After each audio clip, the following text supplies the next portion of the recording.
Ceci est un livre audio autogénéré par Google.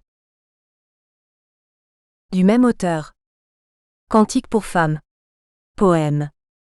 Édition. Nouvelles du Sud, 1997. Les brisures de soleil. Poème. Édition. L'Harmattan, 1998. Le réverbère de l'amour. Poème. Édition. L'Harmattan, 1999. L'économique et la santé dans une perspective managériale. Édition. L'Harmattan, 1999.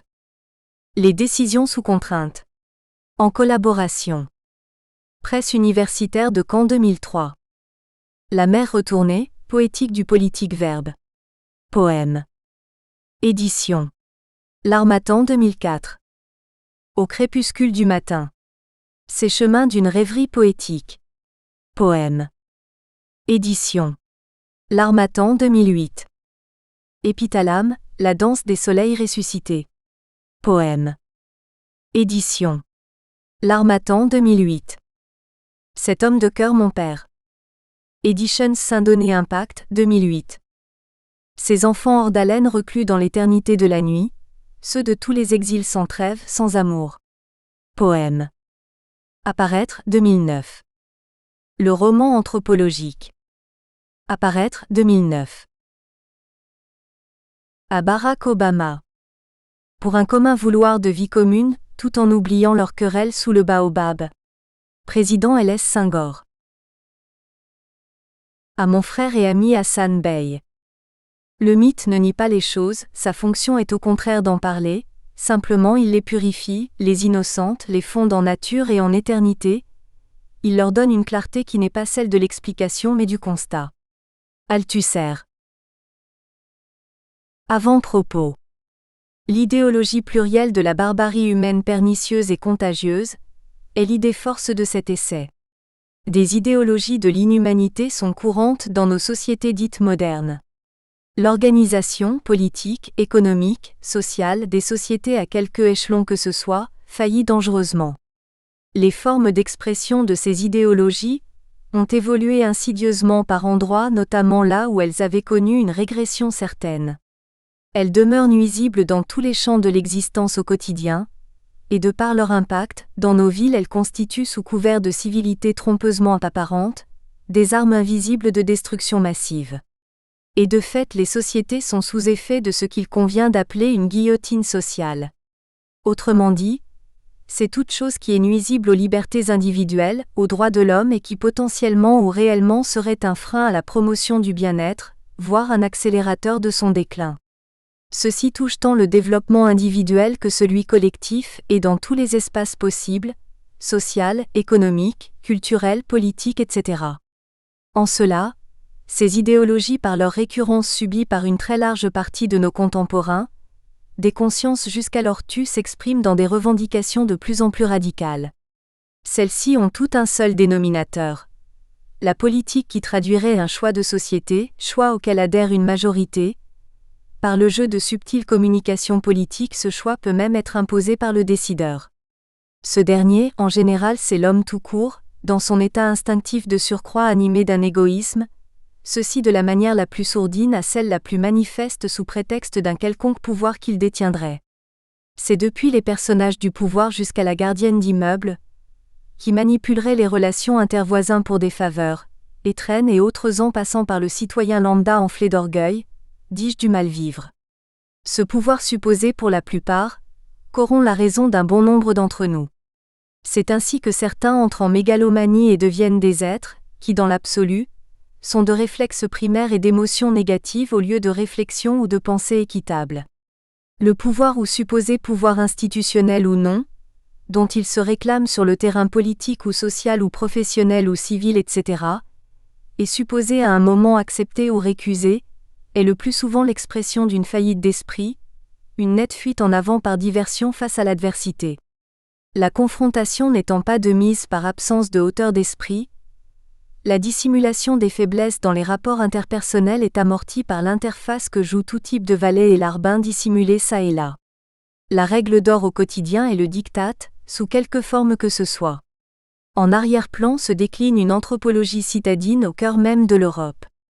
Chacun y va de son autoritarisme, son abus de pouvoir, ses malices, ses caprices, ses humeurs, etc.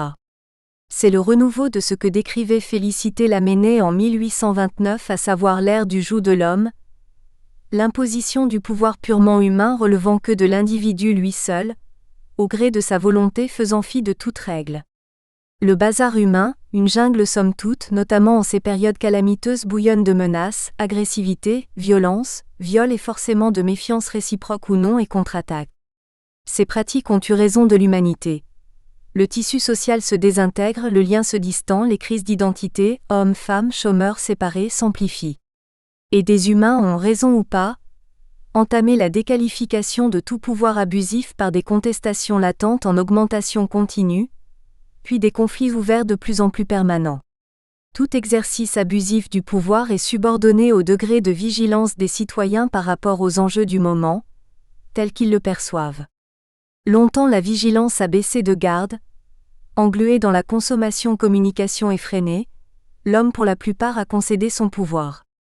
Malheureusement nombreux sont ceux qui succombent encore à la supercherie de Sa Majesté le Moi, Freud, que suscite le pouvoir, érigé comme dialectique et ceci à tous les niveaux de la société.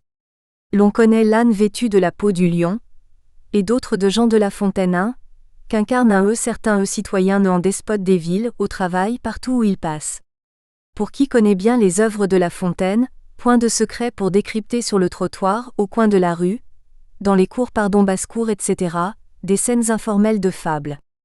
La vision étriquée de la vie, l'absence d'éducation à la vertu de l'humanité, la mauvaise foi, l'inflation d'orgueil, la fourberie, l'inculture, la dépravation, la folie, etc. mènent à la barbarie, la violence qui en sa racine est viol, sociétal.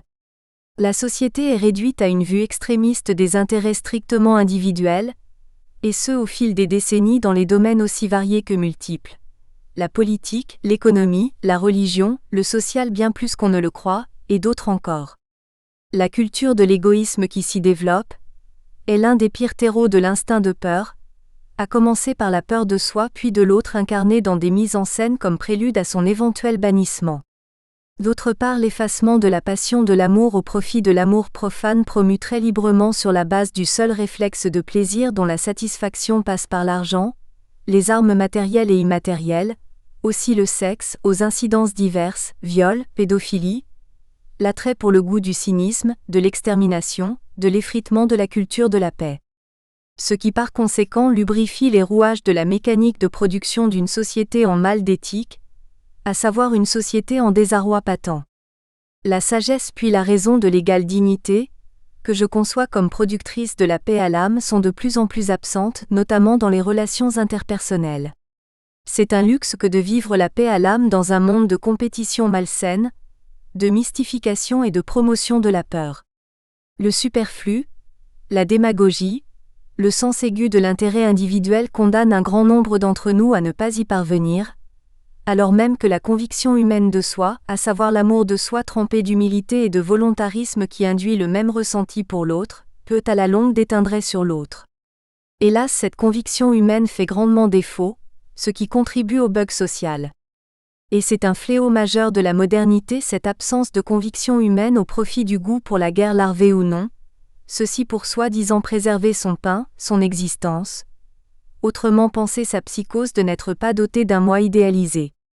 La peine nécessaire, en conséquence des mutations du monde et donc de la complexité des situations à la préservation de son pain est neutralisée par la peur. Celle-ci une simple posture de pleurnichard, plus facile et lâche parce que nourricière d'une guerre larvée en pervertissant les règles de jeu d'une société de liberté, et d'une économie dite de marché donc ouverte. Plus facile est la peur. Elle dédouane de sa lâcheté vis-à-vis de soi en n'étant pas à la hauteur de se satisfaire à tout sens. Alors elle devient motrice de réajustement psychologique, pure illusion, face à l'autre en essayant de lui enlever le pain de la bouche. Le mal-être chez ces personnes est des plus affligeants pour eux et leur entourage, et de manière indirecte la société. À titre indicatif, M. Girard et Mlle Merlu s'en sont pris à Mme Doumer voulant la réduire au dénuement. Cet acharnement moral a duré longtemps, mais dans le rapport de force psychologique, c'est les deux assaillants qui en souffrent y perdant leur énergie vitale jusqu'à la dépression pendant que Madame Doumer n'a en effet pas stagné à plus forte raison régressé en développement personnel. En somme, au-delà de ce cas de figure, c'est une Église nouvelle qui prend de plus en plus de l'importance, l'Église des prêcheurs de la mauvaise foi, l'Église de l'antisocial. Le marketing ayant fini par décevoir avec l'accès aux biens de consommation de plus en plus difficile, le mal-être s'est emparé de bon nombre de ceux sans foi en l'humain, et la hantise de sombrer à s'occuper par la guerre larvée comme s'il faut se venger de quelque chose. L'on notera que l'éthique sociétale qui trouve en partie ses racines dans la conviction humaine de soi, demeure une des caractéristiques des sociétés traditionnelles. Elle se traduit par l'honneur d'être l'autre à travers le soi, celui-ci étant le produit d'un lien fondamental, ou d'une pensée agrégée qui n'est pas la somme des pensées individuelles, mais plutôt le puits ancestral qui marque de sa genèse spirituelle les actes et paroles de chaque membre de la tribu pour l'intérêt général. L'égoïsme à des fins de bonheur individuel, une pure illusion, prenant le pas sur celui plus collectif, met en totale antinomie l'être moderne avec son arsenal de commodités matérielles qu'il subit, sans oublier la quiétude de l'âme, la confiance en soi et dans l'autre qui fait défaut. L'homme est un animal politique, tacticien, calculateur, stratège, mais en mal, et ce surtout dans le champ classique de la vie à savoir le quotidien à la ville, au travail. La société définie comme ensemble de personnes vivant pour un commun idéal, n'existe pas. On vit côte à côte animé d'une âme plutôt corrompue de vices et de gourmandise cannibale. Il est à noter que les formes de pratiques sacrificielles ont changé. Le rituel demeure sous forme insidieuse et perpétué au quotidien ici et là. L'allégorie de Francis Cabrel à travers la corrida retrace l'encagement, la mise à terre de la bête, pas aussi bête qu'on le croit. C'est en fait la société en production arbitraire de ses propres tragédies humaines, l'anéantissement sinon la mise à mort décrétée de tel ou tel groupe d'individus. La très grande difficulté sinon l'absence de concordance de temps et de désir dans la vie en collectivité, traduit la privatisation du statut de l'individu ici au sens d'une personne et non une quelconque cellule. De fait, le citoyen qui pour moi veut dire une personne qui milite de manière au moins informelle et spontanée, est celui qui prend part aux questions urgentes de la cité quant aux débats ou actions qui en découlent pour les améliorer ou transformer dans un idéal d'intérêt général. Cela étant révolu, pendant longtemps a coûté la crise de société voire la fin d'une civilisation. Plus que les partis politiques, les entreprises et les associations, l'individu incarne un statut unipersonnel, à la fois juge et partie-il et donc un projet en soi avec ses codes imprimés du moi-je à tout sens. C'est dire, autant il y a des personnes, autant il y a de séries de codes unipersonnels, ce qui revient à un total 64 millions par excès, s'agissant de notre pays pour le nombre que nous sommes. Finalement, ce qui sauve ce qu'on nomme la société, c'est les partis, les entreprises, les associations et autres organisations à même de réaliser la concordance de temps et de désir sur la base de socles communs respectifs. Aujourd'hui très majoritairement ni l'individu, ni le couple, ni la famille, la quasi-totalité ne s'inscrivent dans ces possibilités. Ils ont les lois votées certes mais pas l'essentiel, c'est-à-dire la charte, ce socle fédérateur informel. Même imparfaite, celui-ci reste un garde-fou indispensable à la cohésion du corps social. N'est-ce pas que l'échec de la vie urbaine pour un grand nombre porte la marque d'une absence de charte, du contrat social, du pacte national ? Alors même que les sociétés traditionnelles, malgré leur manque de moyens et imperfections, au demeurant relatifs, connaissent la paix et sont épanouies. Au contraire d'elles, nous n'arrêtons pas de courir derrière le bonheur matériel, l'épanouissement individuel, le plaisir immodéré, sans en avoir aucun comme prévu, enveloppé paradoxalement de nos peurs et fausses certitudes, et forcément tout cela avec son cortège de violences réciproques ou non. La désintégration du tissu social, insidieusement s'est installée dans toutes les couches de notre société. L'atomisation des crises produit un effet de voile, ce qui rend imperceptible la réalité, à savoir l'état du corps social. Les drames en sont la manifestation concrète. Bien que fort nombreux, ils sont toutefois relativement faibles par rapport à ce qui couve. Il faut retenir que la modernité nous a fait entrer dans l'ère de la boulimie de la liberté, et de plus en plus on l'assouvit à tout prix. Mais la liberté au sens de Benjamin Constant ne se bouffe pas, on l'admire, l'apprécie par l'esprit de communion avec son prochain, on s'en réfère quant à son principe de mutuel respect au départ. Mais non. Un bon nombre se goinfre absolument de la liberté, ce qui conduit à l'acte de privation de son voisin du plaisir de l'apprécier, à s'en priver soi-même sans pour autant priver l'autre finalement si ce dernier est libre dans sa tête, ayant la paix à l'âme. Et voilà comment certains citoyens à qui l'on voudrait bouffer la liberté réagiraient avec cohérence, noblesse d'esprit, ce qui ne peut conduire qu'à la partager avec le monde. À ce propos, Nelson Mandela, conscience de l'humanité, chantre de la liberté de dire « Je ne suis pas né avec une fin de liberté. Je suis né libre, libre de toutes les façons que je pouvais connaître. Ce n'est que lorsque j'ai appris que la liberté de mon enfance était une illusion et que j'ai découvert, jeune homme, qu'on m'avait pris ma liberté, que j'ai commencé à avoir faim d'elle. Ma fin de liberté personnelle est devenue fin de liberté pour mon peuple. La fin de liberté pour mon peuple est devenue fin de liberté pour tous. 2. Plutôt ça. L'on constate les exigences du boulimique de la liberté de l'autre sont du type ma perception de telle chose à moi à ne pas bousculer. Exemple, la vie privée de la voisine ou la boulangère ou du charbonnier du coin m'intéresse au point de ne vouloir les voir qu'avec la nature d'homme ou de femme qui entre dans mon champ psychologique. Ceci, quitte à ce que je descende de mon 4e étage, érigé en entour de contrôle des va-et-vient nuit comme jour, pour satisfaire ma libido mentale et empêcher le monde de vivre par là même éteindre mon aigreur. Aussi mon espace de vue à moi par rapport au vis-à-vis, qui conduit à l'étonnement, pourquoi cette présence de l'autre ici ? Par cet acte ou au moins intention de privation du droit d'exister de l'autre, le boulimique s'englue dans une liberté geôlière inconsciente ou non. Mais cette dernière passe aussi par la surconsommation des biens et services, y compris de services extra tels que le permis de harceler, bannir voire anéantir, c'est-à-dire mettre hors de jeu son prochain indésirable en vertu de sa loi et son décret d'application unipersonnel arrêté dans le secret de sa macabre volonté. Les habitations, lieux de travail, les transports sont minés de ces pratiques. Voyons un exemple concret de tentative de bannissement. Monsieur Smith qui lors d'une émission riposte du vaillant Serge Moati, consacrée aux questions touchant les minorités visibles pour une fois significativement représentées dans un débat les concernant, interpelle sur un ton d'injonction ses co-débatteurs en substance par ceci. Pourquoi les immigrés veulent acquérir la nationalité française, par ailleurs se constituent en association de Noirs ? Voyez-moi par exemple, je suis immigré américain, mais j'ai une carte de séjour, et on n'est pas regroupé en association. Voilà un qui, dans un parfait amalgame par sa perception contrariée, d'autre part son ancrage dans un pur sectarisme, est tellement avide de bouffer de la liberté qu'il en veut à la liberté des autres. La liberté, voilà ce qu'en dit Benjamin Constant, c'était lors de son discours à l'Athénée royal de Paris en février 1819. C'est pour chacun le droit de n'être soumis qu'aux lois, de ne pouvoir ni être arrêté, ni détenu, ni mis à mort, ni maltraité d'aucune manière par l'effet de l'arbitraire d'un ou de plusieurs individus. C'est pour chacun le droit de dire son opinion, aller et devenir, sans en obtenir la permission, et sans rendre compte de ses motifs ou démarches. C'est pour chacun le droit de se réunir à d'autres individus, soit pour conférer sur ses intérêts, soit pour professer le culte que lui et ses associés préfèrent, soit simplement pour remplir ses jours et ses heures d'une manière plus conforme à ses inclinaisons, à ses fantaisies. Enfin, c'est le droit pour chacun d'influer sur l'administration du gouvernement, soit par des représentations, des pétitions, des demandes, que l'autorité est plus ou moins obligée de prendre en considération.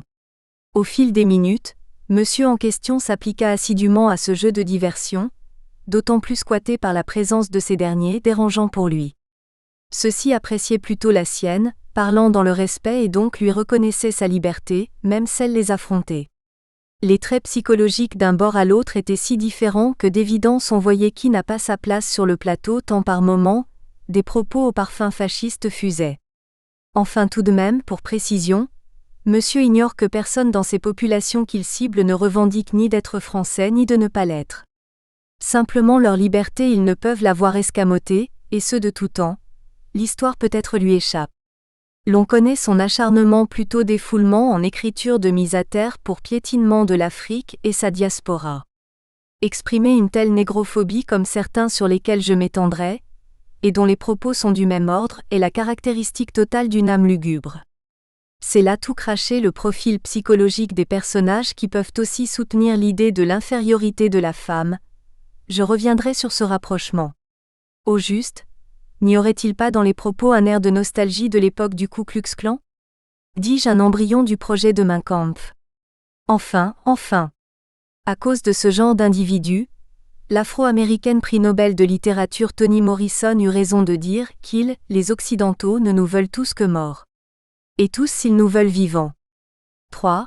D'ailleurs n'est-ce pas un étranger l'ayant dit lui-même ce monsieur qui semblerait s'improviser nationaliste français, face à une composante française de la population ? Ce statut peut-être lui conférerait-il le rôle d'envoyé spécial d'une chapelle ethnico-politico-religieuse qui se cache derrière son petit doigt ? Tout compte fait, l'on note chez lui une confusion de l'esprit qui sentirait le morbide. Pour caricaturer une telle vision qui fuserait dans notre pays, indique à penser qu'il ne serait pas mal de voir cette composante sociale en question diluée dans le néant. Pour rappel, Lumumba paya de sa vie son exigence de liberté pour son pays. Et si la vision de monsieur est un peu atténuée dans son livre coécrit, ce dernier ne demeure pas moins un acharnement, un amas d'une grossière ignorance de l'irréversibilité d'une réalité qui certes est plus visible de nos jours mais très ancienne dans la République, à savoir la multiculturalité en France. Tout est question de connaissance du sujet. L'émotion, l'opinion, la perception sans fondement, en somme la subjectivité ne doit l'emporter sur ce qui est le fait. À ce propos selon François Châtelet-Platon en pense ceci. Il y a une autre voie que celle de la brutalité et de la peur. Pour qu'on s'y engage, il suffit qu'on accepte le fait que connaître ne saurait se résumer à l'acte de percevoir. Cela est évident d'ailleurs. Si les critères de la perception étaient les seuls auxquels on puisse faire appel, on en viendrait au seul monde sensible même, à l'absurdité. 4. Force est de constater que la peur issue de l'émotion est de mise chez l'auteur. À preuve la même année, bien des mois après, le 25 juillet 2006 dans le JT de France 2, son co-auteur de témoigner sur le cas Tribuca dans un verbe calme mais plein de violence encore par confusion, ceci en substance. C'est une organisation antisémite, anti-blanc, nous sommes donc tous menacés. Peut-être aussi les blancs de toutes parties y compris ceux des États du Golfe. Non ? Dans le champ de la discussion politique, ces propos sont extrêmement contre-productifs, mais derrière cela la promotion du livre, en cela je renvoie dos à dos et Tribuca et la commentatrice qui se trouve être juge et partie. Je m'explique. L'antisémitisme contre lequel mon engagement de militant des droits de l'homme s'inscrit aussi est à bannir, absolument. Cela déshonore, et toute cause défendue par Tribuca s'en trouverait dépourvue même de légitimité. Quant au rapprochement fait entre antisémitisme et anti-blanquitude, je ne sais pas ce que c'est de la pure diversion. Quand est-ce qu'on est blanc, est-ce par circonstances politico-émotionnelles ? Et celles et ceux qui ne sont pas supposés l'être mais concernés réellement par descendance ou par alliance, seraient-ils contre eux-mêmes pour afficher une anti-blanquitude ? Antidémocratique ou anti-républicain ? Conviendrait mieux pour caractériser des excès inacceptables de groupuscules. Hélas non. La confusion est faite au moins, entre blanchitude et le critère ethnico-religieux. En effet il y a un raccourci, et la manœuvre est flagrante mais surtout dangereuse qu'il n'y paraît.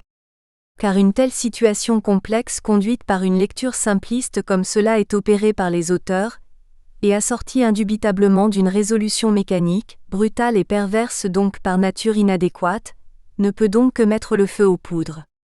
La seule chose qui compte chez ces auteurs qui paraissent s'inscrire dans une lutte clanique, est de parvenir à leur objectif quitte à dissuader l'opinion par l'information tronquée. Une telle pratique s'additionnant à d'autres ici et là relève d'une démarche de propagande à la soviète. C'est presque un marketing ethnico-politique de guérilla autrement ce qui s'apparente à de la guérilla politique, de la politique politicienne portée par des acteurs civils pour diversion, voulue ou non. Avec cela, l'on voudrait que l'espèce humaine de la modernité, pour une bonne part une fois aux commandes des affaires de la cité ou de l'économie ne se livre pas à ces fantasmes d'écarter, exclure, procéder au génocide. Encore que ces sphères de pouvoir comme je disais permettent une lecture des comportements humains et donc leur possible récusation par l'opinion, le risque est moins élevé que chez les citoyens manipulateurs dont le discours est moins identifiable et décryptable, ou puis moins situé comme enjeu, par conséquent plus pernicieux quant à ses effets dissimulés à court terme. Évidemment, Tout cela tient entre autres au fait que ce groupuscule est en mal avec lui-même. À cela s'ajoute que le terreau abondant d'inculture qui mine notre pays en assure la récolte fructueuse. Il s'impose de s'interroger si M. Smith survivra à la candidature de Barack Obama, sénateur afro-américain à l'investiture des démocrates à la présidentielle de 2008, déjà que l'existence de citoyens français noirs lui insupporte à la limite de la névrose. Ceci dit, l'intention n'est pas à une réplique par facilité ni au pamphlet gratuit, mais à une prise critique sur des situations étranges qui traduisent dans certains cas des menaces non des moindres portées par des choix politiques, au moins des choix personnels par flagornerie, perversion, l'arbitraire tout simplement. Dans cet essai d'interrogation sur des champs majeurs de l'existence sans apparence de frontières entre les disciplines, nous empruntons un angle de réflexion et d'analyse croisée, ceci relativement au domaine de la politique, du social, de l'histoire. L'économique, bien que particulière, est aussi prise en compte. Toutefois, le questionnement au cœur de notre démarche aura une dimension politique majeure. Aristote, économiste du bonheur, accorde à celle-ci la primauté en la citant comme la première des sciences, celle qui est plus que toute autre architectonique. 5. Mais de préciser que la fin de cette science doit inclure les finalités des autres sciences, de sorte que cette fin doit être le bien de l'homme. L'histoire, plutôt la Genèse comme moyen de lecture des faits matriciels des connaissances contextualisées et théoriques, aide à l'exposé pédagogique d'hier et donc à la compréhension des situations d'évolution, quand on sait que selon le philosophe précité, c'est en considérant les choses dans leur genèse ici comme ailleurs qu'on en retient la meilleure intelligence. En ce qui concerne le champ particulier de l'économique, il est visité non pas en opposition à l'homme, c'est-à-dire comme frein à son épanouissement et donc à celui de la société, mais comme dimension de celle-ci plus que jamais nécessaire à son équilibre. En cela, la diabolisation de l'économique, autrement l'économie politique, etc., est à mon sens la sentence suprême contre l'homme. Sa traduction par la politique économique en est autre chose. Et c'est cette traduction par choix politique quant à ses effets et donc ses fondements qui sont discutés. Ainsi je ne verserai dans cette tendance trop souvent défendue à tort ou à raison, le plus souvent par les non-spécialistes, selon qui l'économie est fautive du mal développement mondial. Le champ est complexe, pour autant je ne serai pas moins critique. L'économique et le social s'impliquant mutuellement, nécessitent davantage l'humilité dans la prise de position. À propos du social, lieu du droit écrit et non écrit, il est l'expression de la dynamique des rapports entre les individus, l'individu et un groupe ou une entité quelle qu'en soit sa nature, et entre entités elles-mêmes. Cela doit se décliner dans le sens d'une paix sociale, de l'intérêt général donc de justice, d'autant que si l'on recherche en quoi consiste précisément le plus grand bien de tous, qui doit être la fin de tout système de législation, on trouvera qu'il se réduit à ses objets principaux, la liberté et l'égalité. 6. Dès lors, comment ne pas penser un seul moment que l'homme n'est pas de ce monde pour être malheureux? Simple question de conscience, n'est-ce pas? Ceci étant, ni idéalisme, ni angélisme, autrement avec précision, ni même pacifisme n'anime mes propos. Du rêve et de l'utopie avec modestie certainement. J'en ai, sinon devrais-je m'en doter pour aborder ce genre de réflexion avant cette invite à un débat pluriel dans la perspective au moins d'un apaisement des tensions et conflits, souvent produits d'un pur nombrilisme. Pour rappel, il est dit que les Lamentins vont boire aux sources. Ainsi, il est d'urgence que notre pays, le monde entier, aille reboire aux sources de l'humanité. Le sous-titre « Réplique pour une sociétique et l'inscription expresse d'un vœu singulier », un appel à la démarche de l'apaisement par une vision équitable issue d'un diagnostic partagé quel que soit l'enjeu. Ceci étant, il n'y a pas à travers cet ouvrage la prétention de présenter, explorer et analyser des aspects de l'existence humaine de ces dernières décennies qui ne soient entrepris. Devant être en librairie depuis 2001-2002, il est le fruit de réflexions mentionnées en 1994-95 pour la plupart. D'autres formes d'écriture m'ont conduit à ne pas en voir la priorité de publication. Là, il vient à point par rapport aux manifestations qui traduisent des ruptures évidentes et longtemps mal diagnostiquées sinon étouffées notamment dans notre pays. C'est la nécessité de discuter cela, que dans une approche globale nous essayons de mettre à la surface des situations d'incompréhension ou de non-adhésion évidentes pour une très large part de nos concitoyens de la planète. Et comment s'étonner que le questionnement majeur de l'humanité, celui relatif à l'atteinte à la dignité et au viol de l'intégrité physique, morale et psychique interpelle. Agression d'État, guerre civile perpétrée ici et là, idées extrémistes promues, etc. Malgré cela, un constat patent. Il demeure chez des décideurs sur l'étendue de la planète une absence de volonté de réaction adéquate. Toutefois, une lueur d'embryon d'espoir de rompre avec ces habitudes affligeantes à notre société. Le président de la République a formulé sa volonté de rupture, l'avenir nous le dira. Au moins il aura convoqué la nécessité de concevoir l'urgence de telle direction, d'une telle orientation. Introduction. La posture de contestation ou révolte qu'inspire cet essai est avant tout celle de constatation, aussi de témoignages humbles certes apportés au nom du nécessaire besoin des sociétés à se construire, par ailleurs de la sacro-sainte liberté de la personne ou des peuples à disposer d'eux-mêmes. Ceci conformément aux droits, conventions et traités malheureusement lus et appliqués jusqu'ici très accent égalitairement dans ce monde. De l'abondance d'iniquité dans les traitements des peuples, des espaces ciblés, entre autres, découle sans équivoque l'état de fait des mots institutionnalisés et des mots bannis dans leur concrète application tels que la liberté, l'autodétermination, l'indépendance, la démocratie, le rééquilibrage des termes de l'échange par endroits conduisant à l'usage variable par le travestissement souvent par exemple du concept résistant en vocable terroriste. Que cela interpelle aujourd'hui l'ONU, n'est pas étonnant. L'état du monde est à cette incarnation politique imbécile. Et la déshumanisation de la société, une pratique multiforme et quotidienne à la fois officielle et officieuse. Ceci ne date d'aujourd'hui. Déjà adolescent, j'ai lu un jour « Le pire ennemi de l'homme est l'homme », avec à l'appui des photos de torture infligées aux prisonniers politiques de par le monde. Malheureusement, confirmation est toujours faite de cela, parfois au seul nom de la démocratie à épandre, plutôt de la démocratie en kit imposée à l'autre. Mais le champ civil aussi est concerné, et ce qui est plus désolant parmi les situations d'humiliation, exemple du harcèlement sexuel, moral etc., c'est le caractère moins manifeste non pas de la victime donc des effets ressentis, mais des preuves tangibles des agissements du bourreau. L'on note chez ce type d'individu une absence totale d'élégance d'esprit. Le monde en regorge car richesse, pouvoir, sont valorisés à travers leur pente à la vanité, qui dépasse en puissance le seul motif d'intérêt. C'est en effet l'ordre de la vanité, qui défie la distinction des rangs dans la société. 7. Des servants sans scrupules pour un petit sou, une promesse de reconnaissance sociale leur faisant grimper artificiellement de rang, ceux qu'on ne connaît pas, ceux qu'on ne compte pas, ceux qui perdent les mots, les volontés, les pas. V. Hugo ferait la courbette devant les uns et les intéressants supposés tireraient bas devant les autres. Et l'homme persuadé qu'il peut tout, qu'il a la maîtrise totale à tout sens, en tout temps et en tout lieu, se persuade de sa suprématie sur son prochain, potentiel opprimé. Consciemment ou non, la course à l'oppression est établie. Cela pourrait se résumer par l'idée généralement admise dans le monde au travers du seul pseudo-caution de l'évolution, depuis la thèse naturaliste du XX accent grave siècle, des sciences et techniques durant ces 40 dernières années comme jamais cela ne s'est produit.